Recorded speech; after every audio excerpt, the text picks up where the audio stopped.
9, 8, 7, 6, 5, 4, 3, 2, 1, 0. Ignition and liftoff.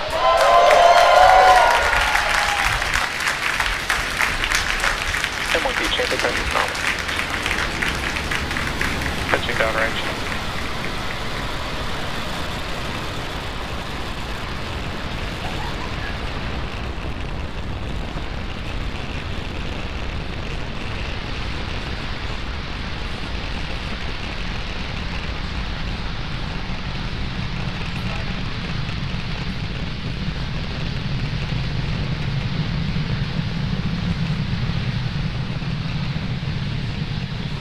Falcon 9 has successfully lifted off from pad 40 carrying the SES-22 satellite. 13 nominal. And we have throttled down the engines on stage 1 in preparation for max Q. This is the largest structural load that the vehicle sees, and that should be coming up in about 10 seconds or so. Supersonic.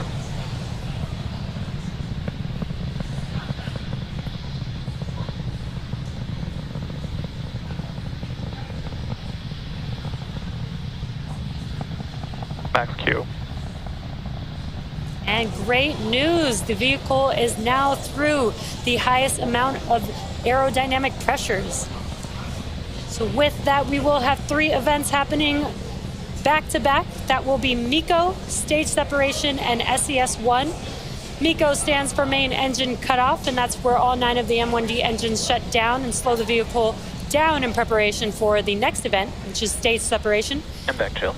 And stage separation is exactly what it sounds like. That's where the first and second stage separate from each other. First stage will start to make its way back down to Earth, and again, we will be attempting to land on our drone ship a shortfall of gravitas today. And during that time, stage 2 will continue on its journey with the third event, SES-1, or second stage engine start 1. That's where the single Merlin vacuum engine on that second stage will light up, and it will propel the second stage along with the SES-22 payload to orbit. Now, in addition to these 3 major events, the fairing halves will separate about a minute after SES-1, so keep an eye out for that as well.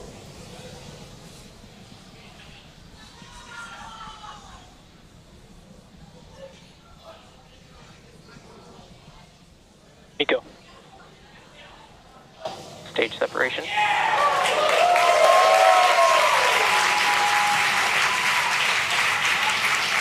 And back ignition.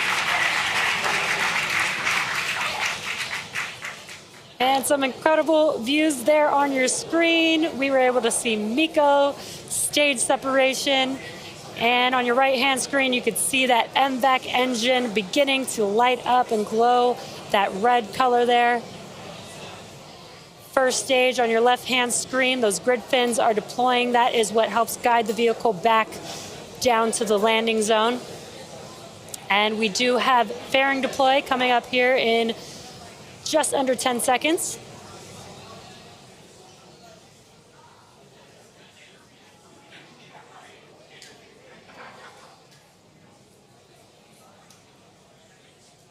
Separation confirmed. And there you just saw on your screen fairing deploy, and you can see on your right-hand screen the fairing, one of the fairing halves falling back down to Earth. Really cool view. Again, we will be attempting to recover the fairing halves with our recovery ship, Doug, today.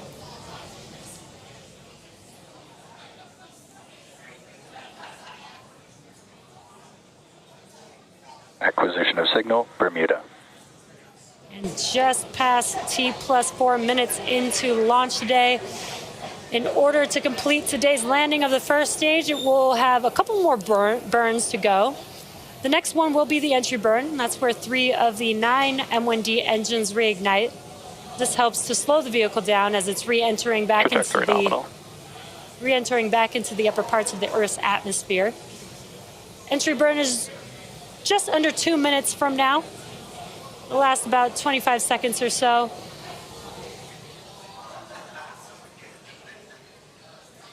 And then these last and final burn for the first stage will be the landing burn.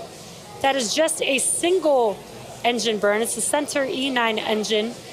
Lights up just a few seconds before touching down on the landing zone. And these M1D engines have about 190,000 pounds of thrust. So just one single engine reigniting for about 20-30 seconds helps to slow the vehicle down just rapidly enough to touch down on the landing zone.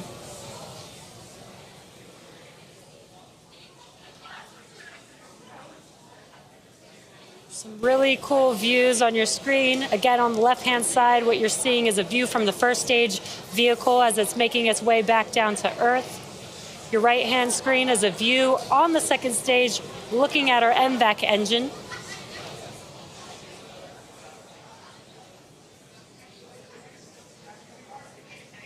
We're roughly 30 seconds away from the entry burn on the first stage.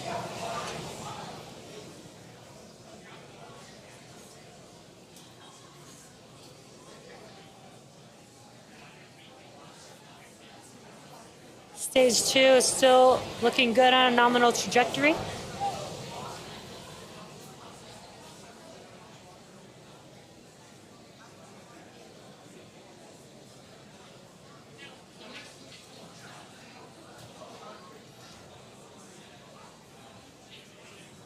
Stage 1, FTS is safe. Stage 1, entry burn, startup. And as you can see on your left-hand screen, those 3 M1D engines have reignited for the entry burn.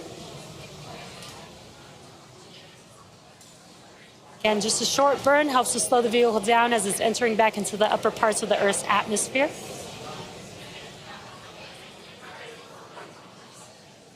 Stage 1, entry burn, shutdown. And as you see, those engines have now shut down. That concludes the entry burn. Again, next up for the first stage will be the landing burn. And the entry Both burn... vehicles are on nominal trajectories. Great call-outs, nominal trajectories for both vehicles.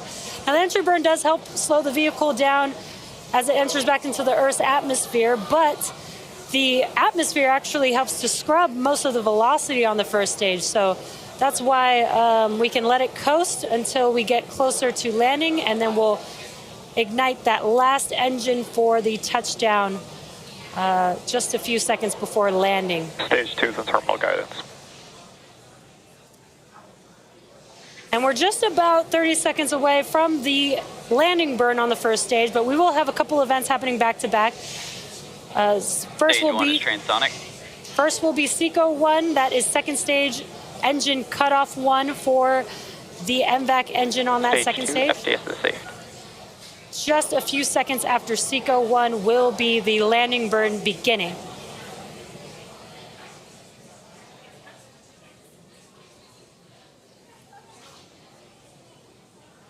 Stage 1, landing burn, startup. MVAC shutdown. There we had both of those events, SECO 1 and the landing burn beginning on the first stage. Again, attempting to land on Nominal orbit insertion. a shortfall of gravitas. And confirmation of good orbit on the second Stage 1, stage. landing leg, deploy. Expected loss of signal, Cape. Stage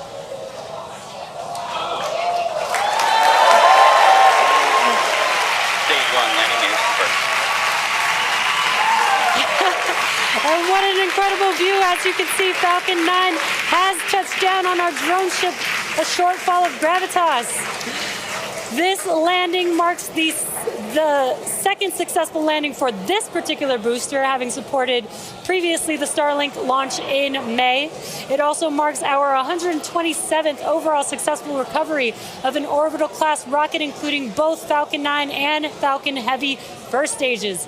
And we also did have confirmation of good orbit on the second stage. So with successful second stage engine cutoff and first stage landing, we are going to be in a coast phase until just before the second relight of our MVAC engine on the second stage, which will be followed by payload deploy.